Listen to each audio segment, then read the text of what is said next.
Hello everybody and welcome to the United Stand. This is the big one. It's Manchester United versus Chelsea. What a huge game this is. We've got to keep the roll going. We've got to keep the run going. And we need to win this game. I don't think a draw is actually good enough. We've had that bad start to the season. We've had this recent momentum. We need to take it into this game. And a very interesting point just to start off with, because you'll see my team on the left there, which needs some explanation.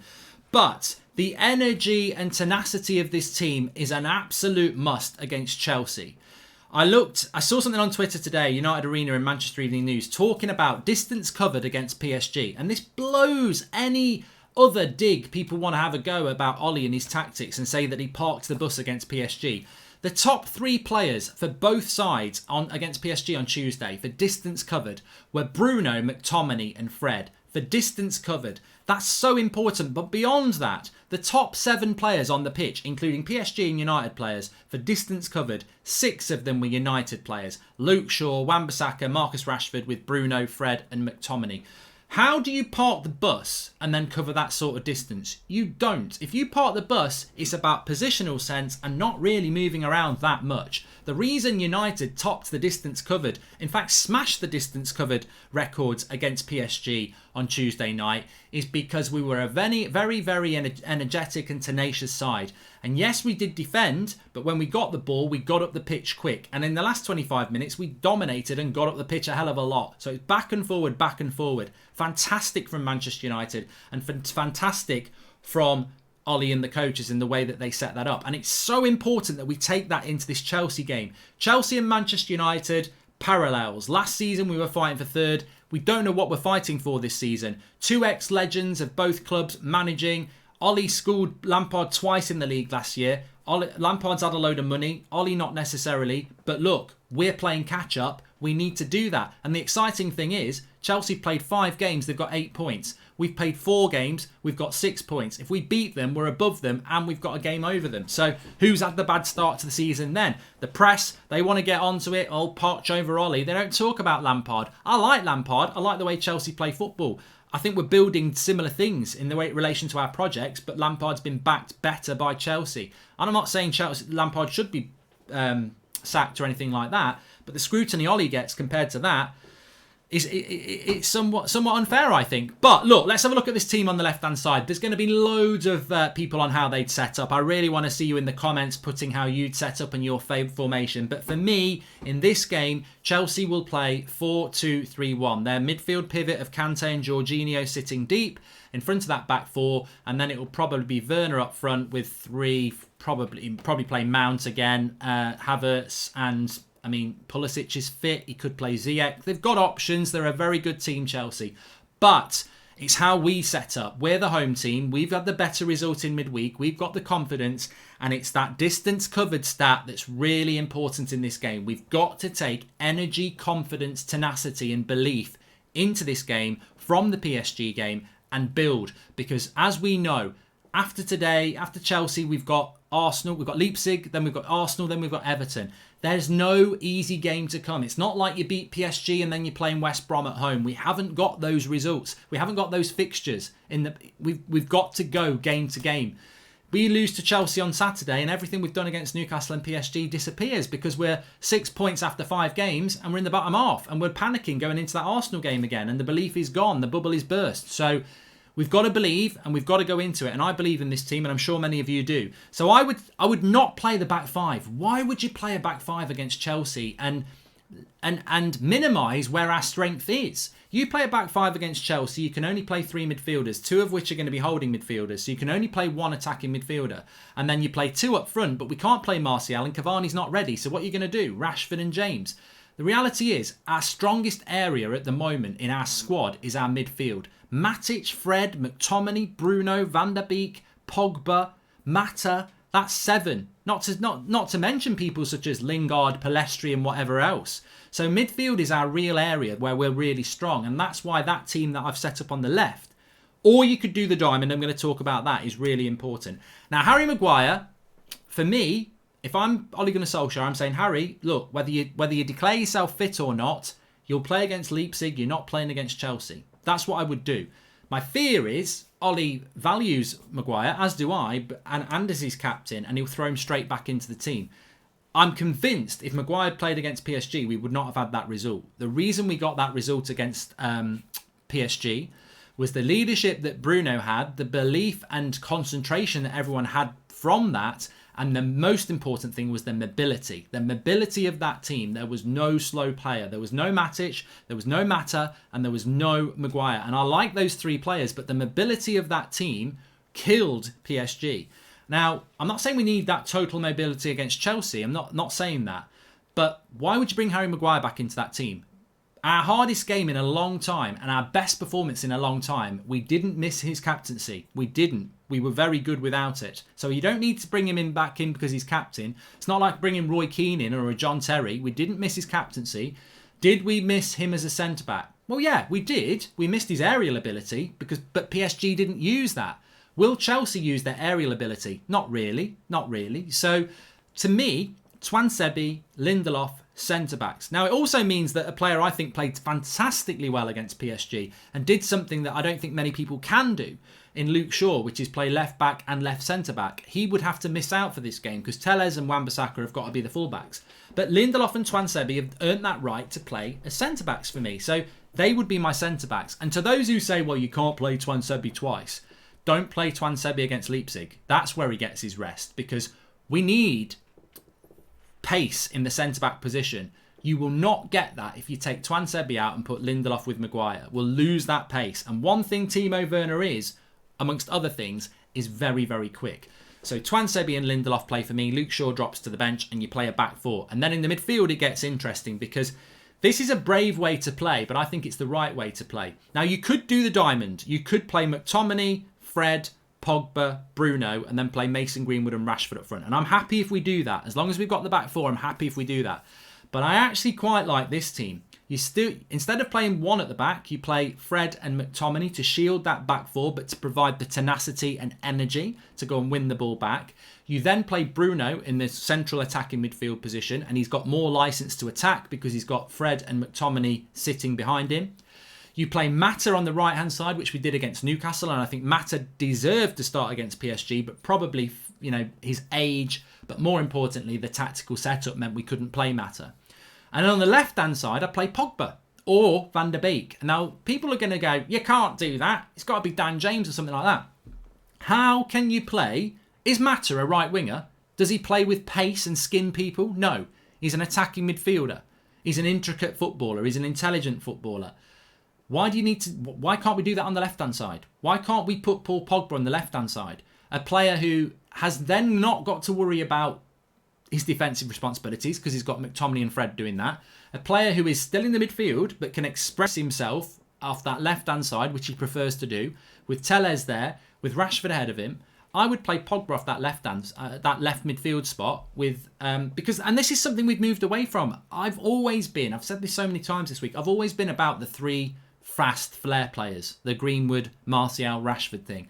But they don't provide the defensive support and they don't actually create much for each other, especially not Rashford and Greenwood on the right and the left. So with Mata, Pogba and Bruno and the license they've got to be more attacking because they've got Matic and Fred behind them and then Rashford ahead of them, I think that's a very good way to set up. And what does it do? It utilises the strength of what we are. The midfield is where we are strong, very strong in that midfield because that's our strong area.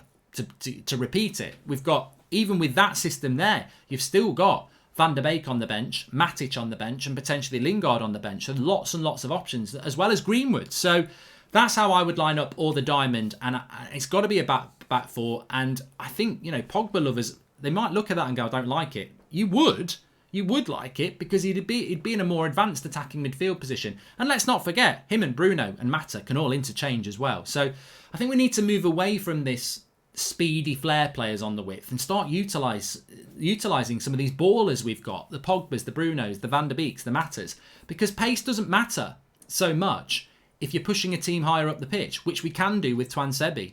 And also, width doesn't matter so much if you've got Telles and Wan-Bissaka pushing forward, because when Telles goes forward, McTominay can move across, And when Wan-Bissaka goes forward, Fred can move across. I think it's a very good system, and it's a system that could work well. Or the diamond, and then you don't play Mata, you play the diamond, and you put Greenwood and Rashford up front. One of those two for me is the way to go. And I think we've got to win this game. I think we will win this game. And I think that, as I said, if we lose it, the wheel comes off, the bubble gets burst, and we would be. I mean, Chelsea are 2 points ahead of us at the moment, so we would go 5 points behind. We'd be in a mess. The head says a draw. I'm going to go with a 2-1 win to United. I think it's going to be a very exciting game. And I think that we've just got to take into it that tenacity and speed and confidence. And to do that, you need Bruno in the captain's armband. You need McTominay and Fred playing. And look, I nearly put Matic in the team, but McTominay and Fred, like Mata against Newcastle, but McTominay and Fred against PSG, totally deserve it. There's a lot of players who deserve a start because of what happened in Paris. And a lot of those players need to start. And also, let's start building some momentum. And look, Maguire, Matic, they don't come into the team. And he might drop Pogba again. But my problem is, if you pick a team similar to Newcastle, which is that team there, minus Pogba, but putting Dan James in, I'm not saying we can't win, but when you look at that team, if you take Pogba out, you're starting James, Mata, McTominay, Fred, and on your bench, you've got Matic, Pogba, Van der Beek, Greenwood. It just doesn't look right. We need to start. I know it's a system thing, and it is a system thing, but we do also need to start getting some of our better players into that system, because with all due respect, Mata and James are not Pogba and Van der Beek, and we need, I'm happy for Mata to start, but I wouldn't be happy with James starting just because he's a bit quick. I think we do need to get a Pogba or a Van der Beek into this game, because we're going to be up against Havertz, Werner, Ziyech, Pulisic, these quality players. So we need to get some of our quality players into this game. And let's not forget, Chelsea have conceded 13 goals in 5 games. They're shipping over 2.5 goals per game. That's a lot to concede. Nobody's conceded more goals than Chelsea apart from us and Liverpool, who obviously got smashed in one-off games, 6 and 7, and then Brighton and West Brom. So Chelsea conceding a lot of games. They're a team that when they score a lot, they concede a lot. And then like Sevilla, when they don't concede, they don't score. So Chelsea, for me, just to talk about Chelsea for a moment, they are a team that are struggling to adapt to the amount of players that they've brought in. Now, any manager's going to say, I'd rather have too many players than too few. Look at how Lampard's been backed. Look at how Ollie didn't get backed. And I'm sure Ollie would rather have had what Lampard's had. But the issue with what Lampard's had is there's so many players been brought in. Some of those players have been brought in injured. Some of them are not ready. Some of them are taking time to adapt. And that's the thing with Chelsea. At some point, I think it will click.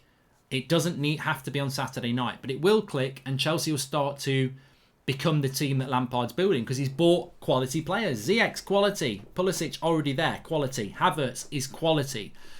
Werner is quality. So they've got quality in that team, and they're not quite adapted yet, and Lampard defensively is a concern. Chelsea are a concern. So we've got an opportunity on Saturday. It's so big a game. I'm so excited about it, like I am about all our games at the moment. But it is that you're only as good as your last game thing we've been talking about. Whatever happened in Paris, if we lose to Chelsea, the league looks really hard again, and we're like, oh my God.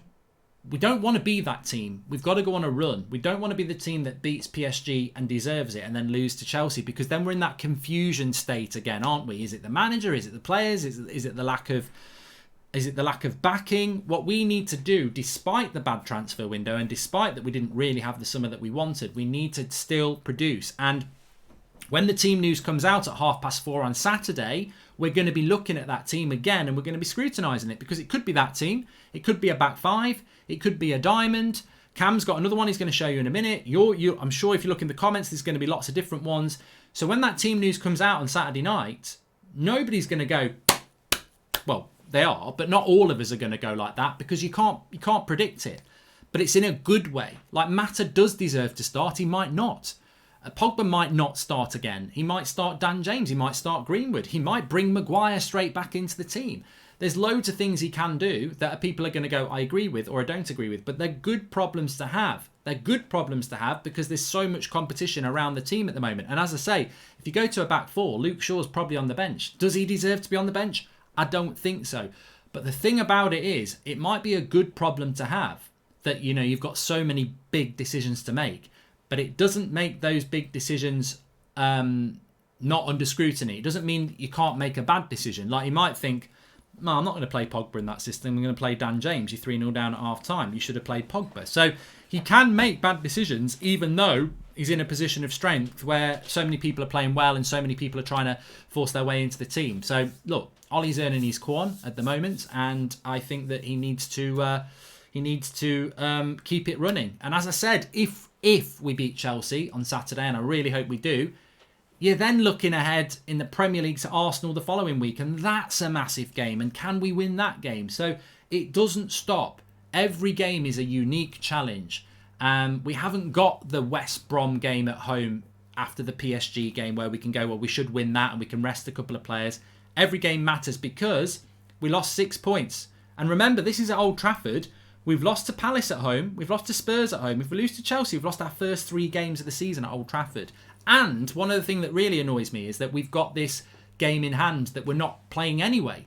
I don't know when we're playing this game in hand. So not only did we lose our first 2 games of the season, but we've also got a game in hand that we can't play. So we're playing catch up on everyone else. But the amazing thing is that it's still there.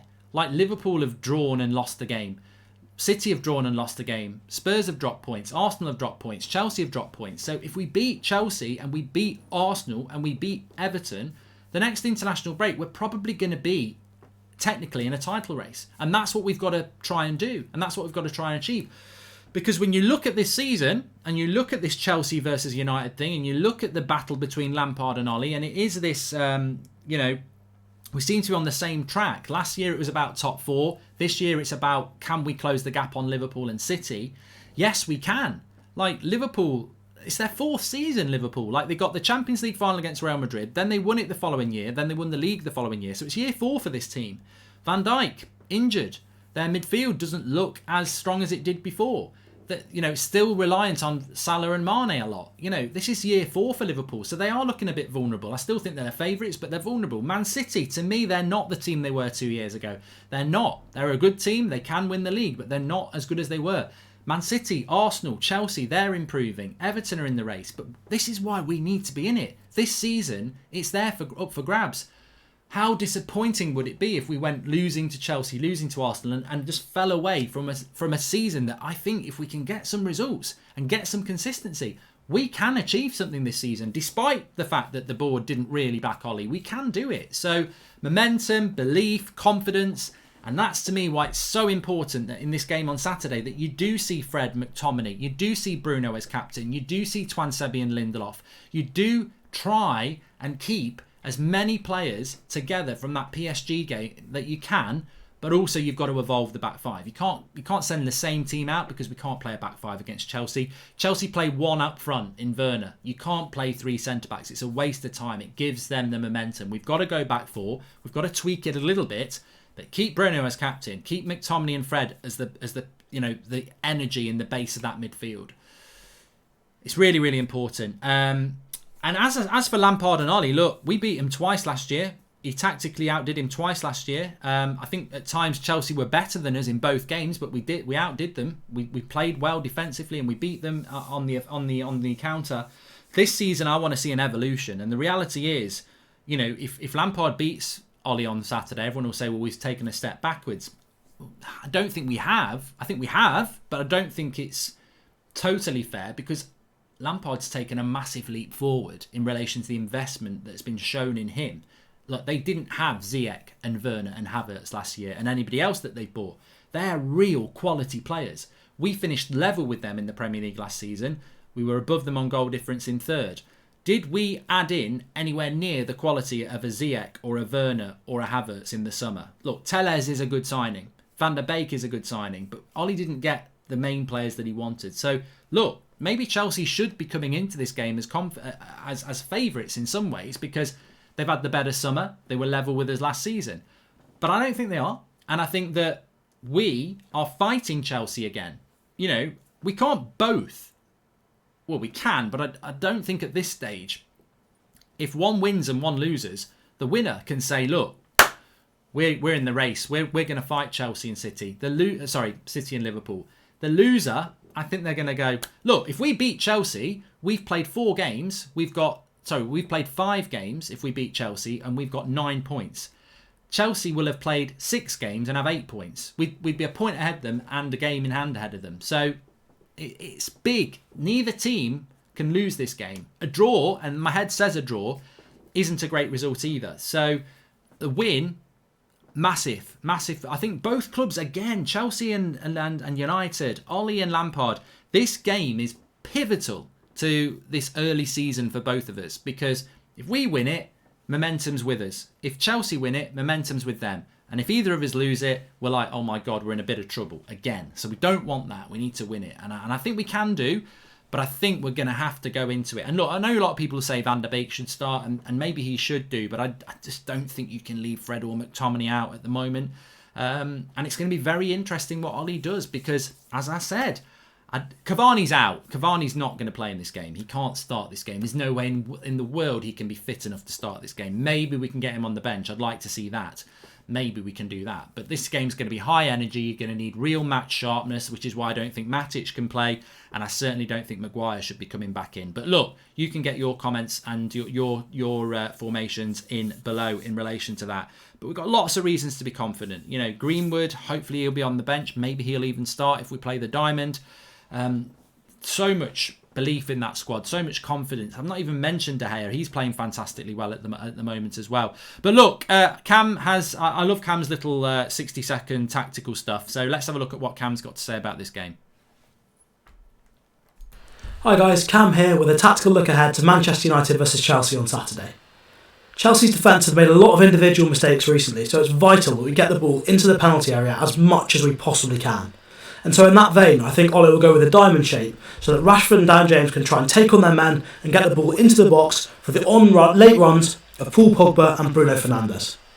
Going forward, we should have the measure of them, but it's important that we keep a clean sheet defensively too, and Scott McTominay and Fred will be vital in that area. Be taking care of Chelsea's 3 attacking midfielders, especially when Mason Mount here looks to cut inside, operate in central areas and dictate the game. One set move Chelsea have used recently to good effect is Timo Werner up here, pulling off to the left, dropping a bit deeper. Havertz goes to stand in the number 9 position, then shows short for the ball.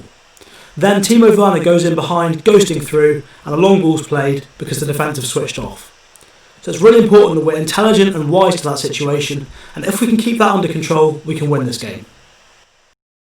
Great stuff from Cam there. Interesting how he'd set his team up, because he'd gone with the diamond, obviously. McTominay, Fred, Pogba, Bruno, and then Mason and Rashford up front. I don't know what you prefer. Do you like my team? I've explained it. Do you like the Cam way? Is there one for you? Get in the comments below. Remember, we're back at 8 o'clock tonight. Smash a like on the video. Subscribe if you're new. We're going into the big positive for me is, we're just going game to game, exciting game to exciting game. It doesn't stop, and you're only as good as your last result. And then you go into your next one. Thanks for watching. Speak to you all soon.